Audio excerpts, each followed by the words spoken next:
Thank you for joining us. Coming up on Bear News, we have information regarding the COVID vaccine that has just been approved to the public.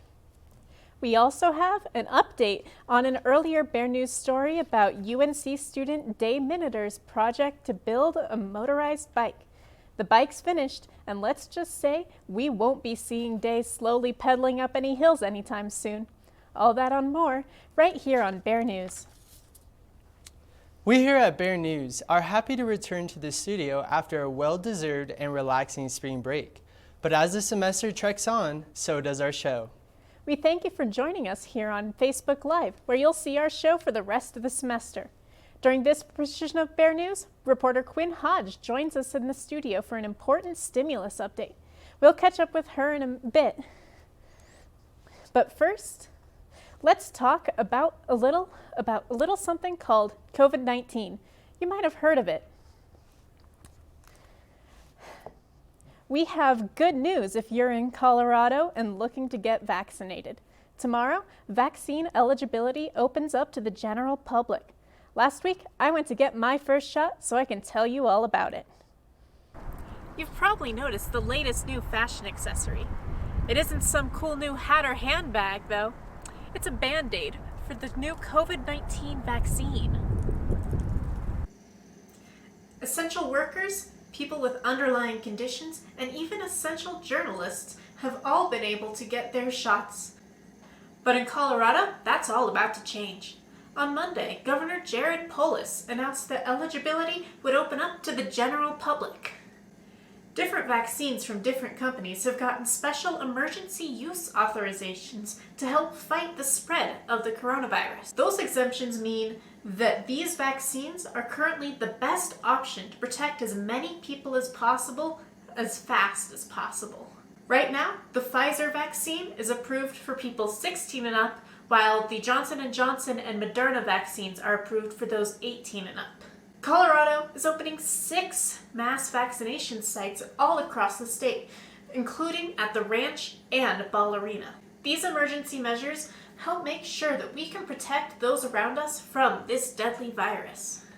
With Colorado expanding eligibility to get these cool new shots, hopefully this accessory will become a lot more common. So far, 4 Bear News staff members have gotten their first shots and 2 have gotten their second. Talk to your healthcare provider to see about scheduling yours. You remember we told you earlier in the semester about a UNC student, Day Miniter. She was building her own motorized bike. Well, as Bear News reporter Sophie Deutschman tells us, she's finished building her motorized bike and is out on the sunny sides of Greeley. Since October, Miniter has been cooped up in her garage putting a motor on her bike, but she finished building it on March 12th and has been able to escape the garage and ride it. She's been riding on sidewalks and in alleyways because she's fearful that cars won't be able to see her. The bike can get up to 45 miles per hour, but she's still getting used to it. She's had to do some minor repairs since finishing, including replacing her carburetor, but she's glad to have a running bike. For her next project, she plans to work on a real motorcycle. Miniter explained the tricky parts of undertaking a project like this. This project is a money pit. You are going to need a budget if you're going to work on this project, and it can be very time consuming because I thought it was going to be done earlier than it was. If you want to start your own summer project and build a motorized bike, one place you can buy parts is at californiamotorbikes.com. The COVID-19 pandemic has caused a lot of financial stress for people all over the world. Many people have lost their jobs, and this means money is tight, and the U.S. economy is suffering. The stimulus package that has been distributed, as well as the ones that are still being planned, have been a major help to Americans. Bear News reporter Quinn Hodge joins us in the studio today to talk about one of the groups that missed out on the stimulus payments. College students were a large group of Americans who missed out on a stimulus payment. Many college students are still filed as dependents under their parents' taxes, and this means that they didn't receive a stimulus payment from their own tax income. The CARES Act is a different grant from the federal government that was not included with the stimulus that many Americans received. A big difference, the CARES Act application is somewhat need-based. College students have a few opportunities to fill out a form asking how COVID has affected money and school altogether. The money is intended to be used for school-related finances, while the stimulus payments don't have to be spent one way or another. I know personally I would love a full $1,400, and it would help a lot with tuition and maybe some new shoes. As a college student, there's a stereotype that we're poor, and while this isn't always true, the pandemic has been hard on all of us, and we could really use a few extra dollars. Make sure to see if you're eligible for the stimulus payments or investigate how much you can get from other support grants if you need it. Thanks, Quinn. It's definitely worth it to look into every avenue to help students get by. This week, Bear News reporter Nick Trask checked. Most people know that Kepner Hall houses the School of Business. This week, Bear News reporter Nick Trask checked out another hall on campus, Bishop Lair. I'm here at the corner of 20th Street and 11th Ave at Bishop Lair Hall. You may have heard some of the rumors about this building. I did too. I wanted to learn some of the history and what's true and what isn't. You've probably seen this huge mysterious building right next to McKee Hall on West Campus. But this building isn't in the best shape. Even the trees are starting to fall over around it. And when you go closer, the exterior of the building features broken glass, and you don't have to look far into to see other problems. So to find out the story behind this building, I sat down with Kirk Lechleiter, Assistant Vice President of Facilities Management.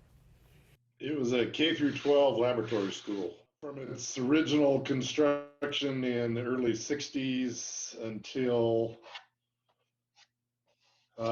when Hank Brown was president, when they moved off campus. Since then, the building is mostly used for storage, but also UNCPD uses it for training. And during the pandemic, Bishop Lair has been used as a COVID-19 testing site. While it's not the prettiest building on campus, it is still used, and yes, it is safe to be in. There were federal laws called a HERA that mandated really extensive management of asbestos in schools, and the preference was to abate it so that you didn't have to manage it. And so we had a lot of federal grants and money from Johns Manville and what have you, and abated the vast majority of any asbestos in the building. While that rumor added some interest to the building's story, it's nice to know those who still use it aren't in danger. Reporting from Greeley, Colorado, I'm Nick Trask, Bear News. Bishop Lair Hall, once a building devoted entirely to education, now a police and COVID-19 testing facility. The building has had quite a story since construction in the 60s. If you're a UNC student, you received an email from the university about the new state immunization law and options. Students who turned in personal or religious exemptions must take new steps before registering for the fall semester. The new state immunization law applies to all students who are enrolled at UNC, and there are 3 immunization options you can choose from. The first option is turning in your immunizations records to show that you have had 2 doses of the measles, mumps, and rubella vaccination.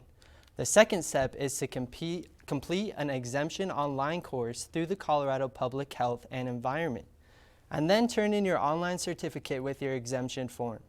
The last option is having your healthcare provider fill in the medical section on the exemption form before you turn it in. Also, if you have already turned in immunization records that show you have had 2 doses of the MR vaccine, you do not have to resubmit any medical documents. Here at Bear News, we are very grateful to have 2 very talented meteorologists, and this week we are joined by Kiara. Kiara has been hard at work with the indecisive weather we've seen so far this spring. Kiara, what are our current weather conditions like? Well, Austin, no need for a jacket today because today is beautiful. Taking a look at this picture, this is taken at UNC Central Campus, and you're just looking outside, you can see that it's really nice outside and there's not a cloud in the sky, and for once the wind is calm. Lucky for us, that weather would be sticking around for the whole weekend. I'll have more of that when we come back for our weather forecast. Back to you. Thanks, Kira. We'll see you again later in this show for your full weather forecast. Colorado is full of interesting abandoned places, including Deerfield, a ghost town near Greeley. One UNC professor made it his life's work to explore the history of Deerfield, and Bear News reporters Stephen Moss and Rowan Williams went on the scene to ask him about it. On the surface, Deerfield isn't much. A couple of abandoned buildings, a concrete foundation that's actually a garden, an uncomfortable amount of litter, and a dirt road where the occasional car passes through. But 100 years ago, it was a thriving African-American community. Inspired by the words of Booker T. Washington, Oliver Tressant Jackson bought land to start a primarily black agricultural community. It wasn't easy at first. Most of the homesteaders lived in literal holes in the ground. But by 1921, Deerfield grew to include 2 churches, a dance hall, a gas station, a restaurant, and a post office. UNC Africana Studies professor George June said at its peak, Deerfield had 200 residents. Yeah, it was very successful. And it's hard to see it now because looking out at the landscape, all you see is cactus and weeds and so forth. But when this colony started in 1910, there was plenty of rainfall. So, what happened? Much like most of the Midwest, a prosperous 1920s gave way to the Dust Bowl, which the town never recovered from. It just takes away all the topsoil and everything east of here into Nebraska, Kansas, and so forth. And then you had the Dust Bowl in Oklahoma and the Okies going to California and all that kind of stuff. So there's nothing they could do. The population dwindled to 12 in 1940. Jackson died in 1948. Deerfield languished, abandoned and ruined for years, but today it is a relatively popular historical location where Dr. June continues to teach its history to college students. Reporting from Deerfield, I'm Rowan Williams. The land is currently owned by the Black American West Museum, which has continued to preserve it for more than a decade. When Bear News returns, we feature a well-known student coffee shop that has combated the many struggles of operating a small business during COVID-19. As more and more vaccinations roll out and we return to semi-normal ways of operating, it is wonderful to continue to support small businesses in the community. We also have a story about an ongoing fundraiser held at UNC that helps the Boys and Girls Club. All that and more when we come back.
UNC graduate Cody Wilson is a huge advocate of entrepreneurship. Getting 60,000 likes on his weather Facebook page has allowed him to pass down some knowledge based on his experience. As Bear News reporter Kendrick Trujillo tells us, if you're looking to start your own business, he encourages you to do it. Time freedom and autonomy that most people can't say that they have. And there's no amount of money that someone can pay me to give that up. The personal development I had done when I began my entrepreneurial career at 22 years old, just learning how to communicate with people, the invaluable business skills and life skills. And one thing I learned from Jim Rohn, may he rest in peace, is the greatest art in the world you can learn is how to affect other people with words. So I just had this knack of being able to communicate with people and combine that into an educational experience and provide a weather forecast to people that makes sense. and that's how I discovered how to stand out. So right now I am exclusive on Instagram and Facebook. I will be expanding in the future. So you can find me on Facebook, of course, by searching Denver and Front Range Weather. You can also find me on Instagram as well for people that don't like Facebook as much. I am on there at Cody Wilson_Storm Chaser. It is my personal Instagram account, but I do use that to push out a lot of weather forecasts, especially when I know there will be significant impacts to the state. If you're an innovator, entrepreneurship might be the route for you. And if you play your cards right, who knows? You could be the next Steve Jobs. Many small businesses are struggling to stay open during the pandemic. Margie's is a popular spot where many college students hang out and do their homework or meet up with friends. Bear News reporter Jordan Sherman reports on how the pandemic changed life for business.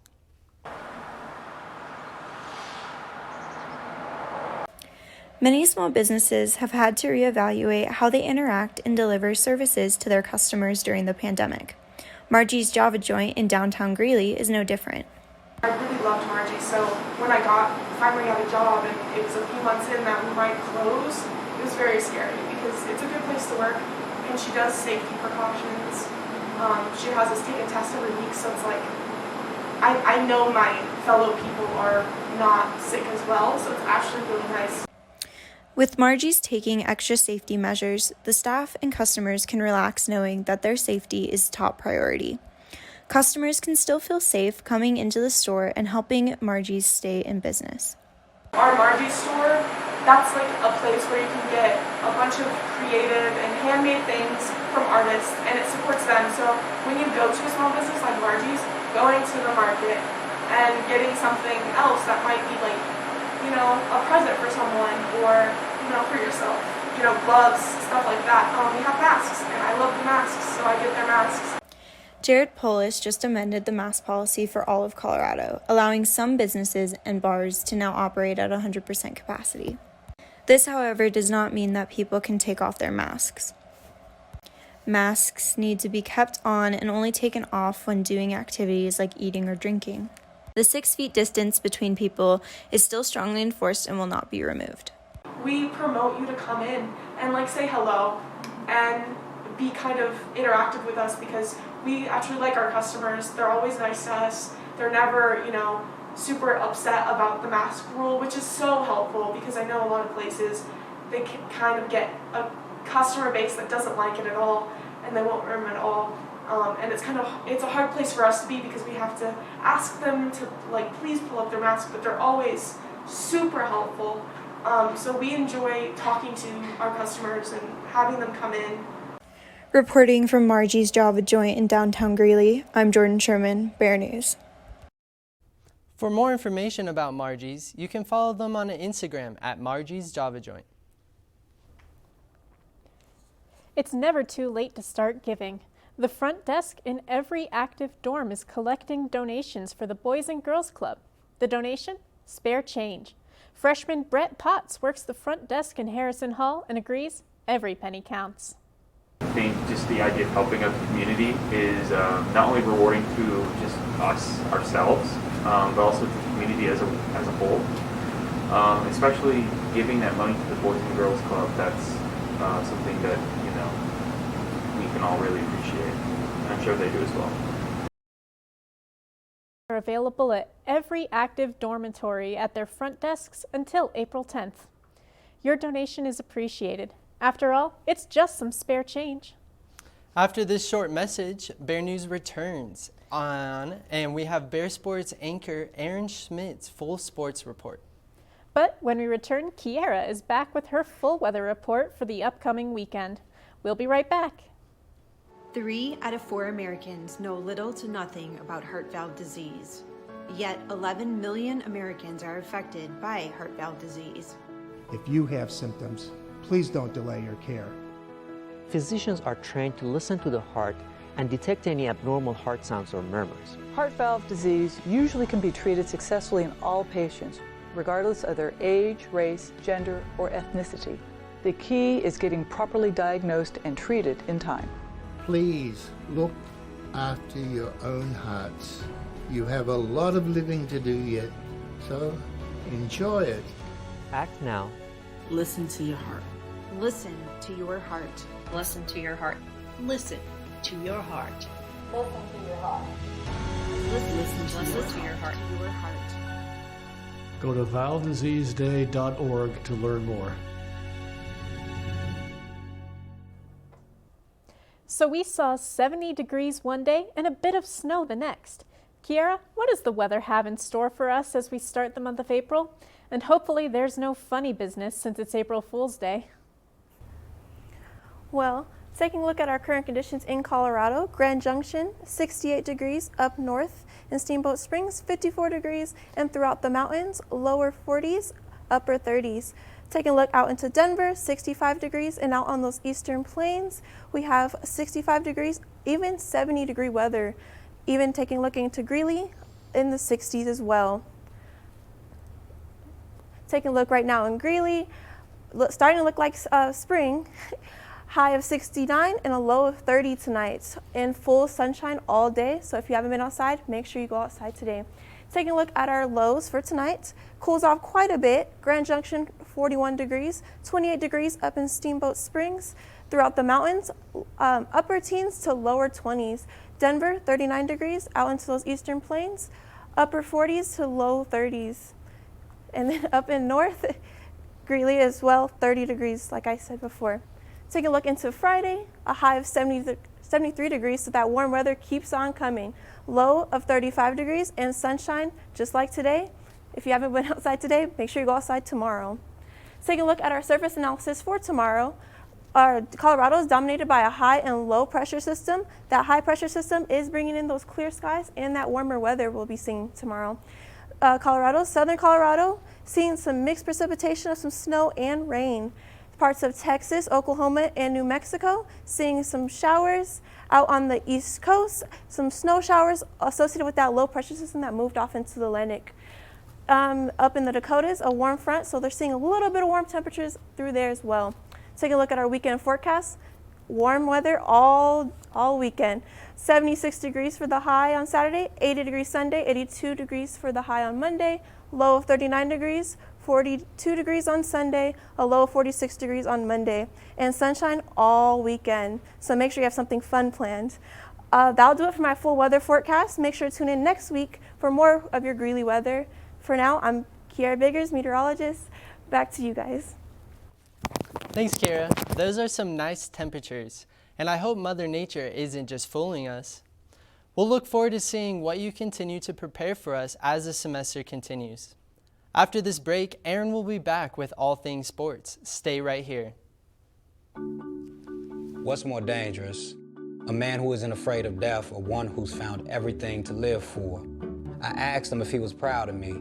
He emphatically said yes, as he laid his pecan-colored head on my chest, and I went through my mind 1,000 times to figure out what that could possibly mean, and every single example ended in motivation for me.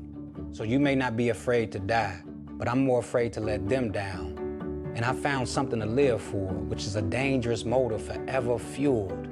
See, your thoughts may be involuntary, but my actions are very calculated. I was a man with a plan, but now I'm a dad with a decree, and you can't take that from me. My sons ain't raised by no coward, and they won't be one either. If this be the measure of a man, the yardstick gonna need way more meters. I take it too far, so they never come up short, because I found everything to live for.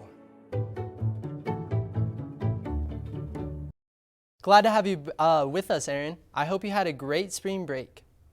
But Aaron, our president and head football coach, did a recent interview where they discussed what's in store for the upcoming football season. What are they up to, Aaron?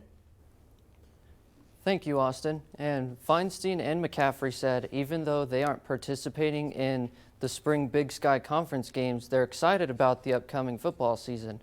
They were featured on Mornings with Gail on 1310 AM KFKA on Monday, March 23rd. They applauded the resilience of UNC's student athletes as they have continued to press on despite the many challenges of the past year. Both Feinstein and head coach McCaffrey said that they're ready for all sports at UNC to return, but they're making sure they return in good health. KFKA shared a clip of the interview with us. In the interview, President Feinstein and McCaffrey shared how the school and football team have remained hopeful. We're practicing now in the spring, and despite all of the adversity and circumstance, they have passion and energy, and they've created a brotherhood, and I'm excited to be back out on the field with them. And I want to echo what Ed just said. We have over 400 student athletes at UNC, and they have been through some challenging times, especially this year, but their perseverance, their hard work, their commitment to their sport and to the university, I think is a testament to what makes our university such a great place to be in. Although UNC football has decided to opt out of the Big Sky Conference this season, the team and head coach Ed McCaffrey remain hopeful for a full return next season. You can listen to the full Morning with Gail featuring President Andy Feinstein and Coach Ed McCaffrey at the www.1310kfka.com. And it wasn't the best weekend back from spring break for the Bears. We're hoping when UNC's softball team took the field March 26th for a doubleheader against the Sacramento State Hornets.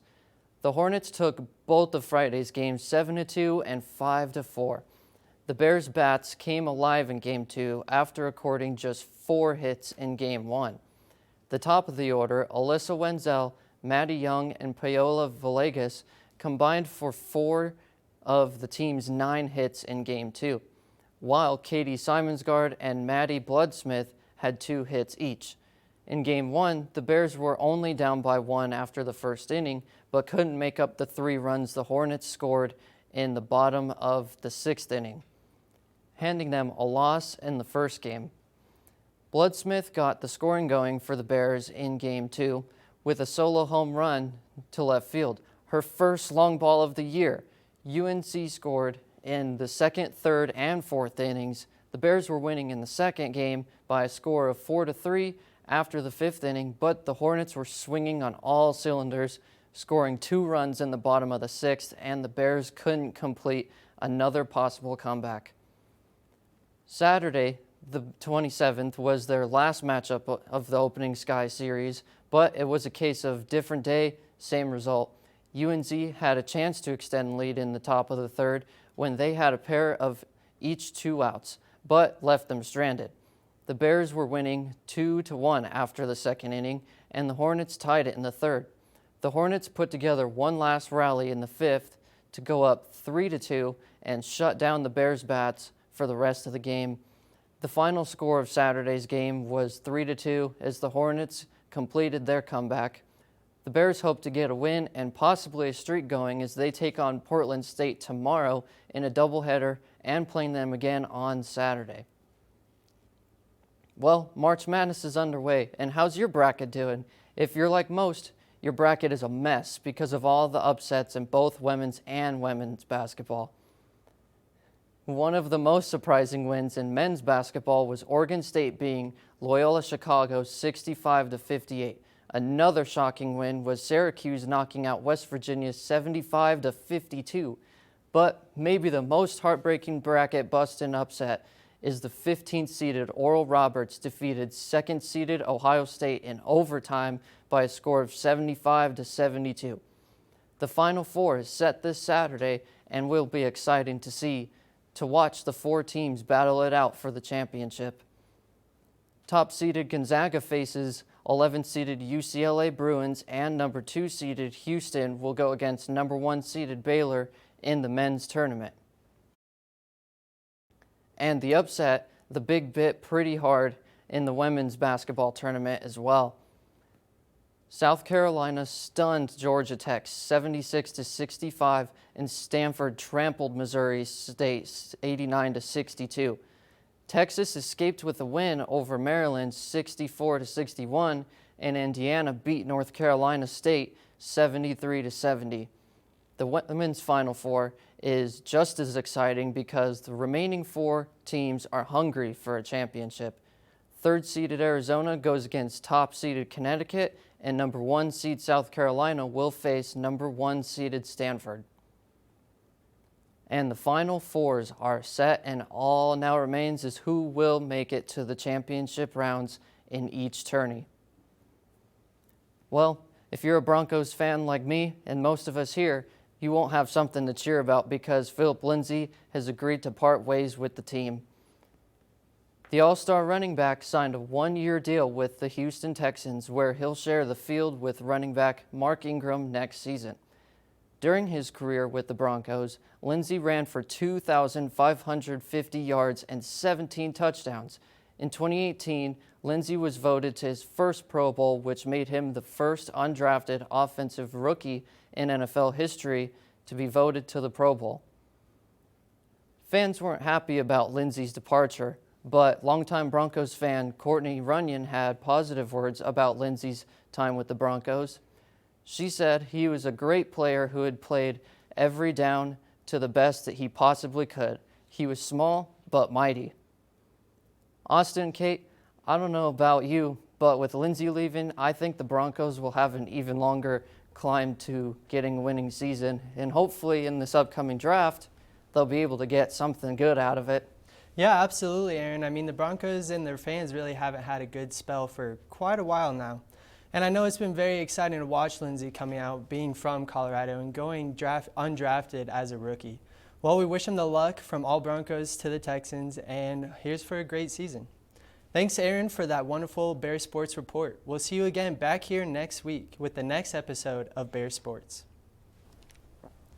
And thank you for joining us here on Bear News this week. If you would like to help the King Super shooting victims and their families, head over to 9news.com, where they have a list of several different funds that are accepting donations, including the Boulder County Crisis Fund, Boulder County Injured and Fallen Officer Fund, and Colorado Healing Fund. We'll see you all right back here on Facebook Live next week for our next episode of Bear News. But until then, stay up to date on all things Bear News on our social media accounts at Bear News UNCO.